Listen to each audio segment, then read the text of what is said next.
Então, boa tarde, eu me chamo Matheus Nunes Franco e vim apresentar o meu projeto de sistemas hidráulicos e pneumáticos sobre um circuito hidráulico, circuito pneumático, do exemplo 8 dos projetos da FEST 99. Bom, falando um pouco sobre o exemplo 8, a solução técnica apresentada, no exemplo é utilizar um mecanismo de alavanca oscilante para remover peças. A ideia é converter o movimento reto do cilindro pneumático em um movimento curvo de elevação.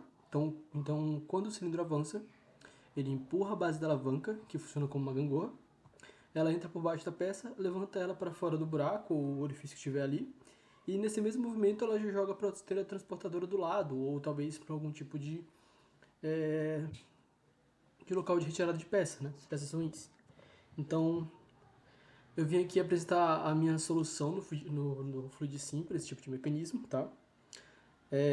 O circuito de potência que eu fiz aqui para simular essa mecânica, eu usei um circuito eletropneumático. Então, nesse circuito de potência, nós utilizamos um cilindro de duplação, controlado por uma válvula 5 vias com duplo solenoide. A escolha do duplo solenoide é estratégica, tá? Ela torna o sistema bioestável, ou seja, a válvula ela tem uma memória de posição, ela não muda de estado sozinha, garantindo que o cilindro ele complete o movimento de restrição, mesmo se houver uma falha momentânea de energia. E aqui eu tenho uma lógica de controle, Eu tenho meus dois sensores, o S1 e o S2, na parte elétrica, que é onde a gente implementa a lógica de acionamento independente. Então, quando um S1 é acionado, que é o movimento ali para retirar a peça, o cilindro ali avança e empurra essa possível peça de gangorra e joga a peça fora. E quando o movimento é finalizado, o S2 é ativado. E isso faz com que o cilindro retorne. Então, o sensor 1 é o responsável pelo início do ciclo. Quando ele é acionado, ele energiza os solenoides que da válvula.